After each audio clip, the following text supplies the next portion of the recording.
ఆహ్, గతంలో వ్యవసాయానికి సంబంధించి 1,20,00,000 దాకా వీళ్ళకి అమ్మకపోతే గనక ఆ భూములన్నిటిని 22లో పెట్టి వైసీపీ వేధించిందన్నటువంటి ఒక వాదన చేశారు చంద్రబాబు గారు నిన్న. అలాగే ఒకతను ఆయన మీటింగ్‌లో నా దగ్గర బుగ్గన రాజేంద్రనాథ్ రెడ్డి 4.5 ఎకరాలు లాక్కున్నారు. 100 ఏళ్ల నుంచి మా దగ్గరుంటే, అంటే వెంటనే ఎంఆర్ఓని పిలిచి మందలించారు. ఈ అంశాలలో బుగ్గన రాజేంద్రనాథ్ రెడ్డి ఇట్టా చేశాడన్నటువంటిది అక్కడ ఓ మంత్రి ఇట్టా చేశాడంట అని కూడా విమర్శించారు.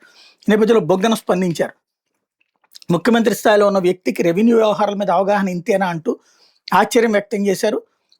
చంద్రబాబు సభలో బుగ్గన ఇది ఒక వ్యక్తి చేసిన ఆరోపణలకు సంబంధించి కౌంటర్ ఇచ్చారు. సభలో ఒక అర్జీదారుడు 2 ఏళ్లుగా పలుమార్లు అధికారుల చుట్టూ తిరిగిన తనకు న్యాయం జరగలేదని చెప్పిన విషయాన్ని సీఎం రాజకీయంగా మలచడం సరైంది కాదని విమర్శించారు.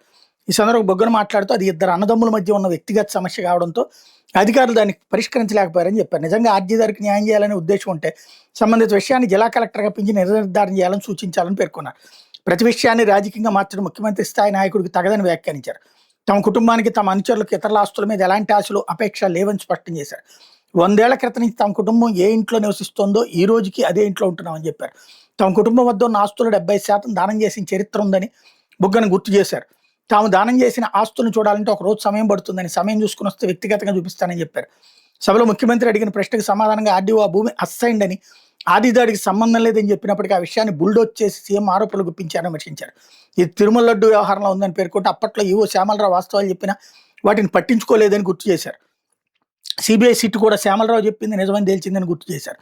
వయసు పదవికి తగిన విధంగా వ్యవహరించాలని సీఎం చంద్రబాబు నాయుడుకి సూచించారు.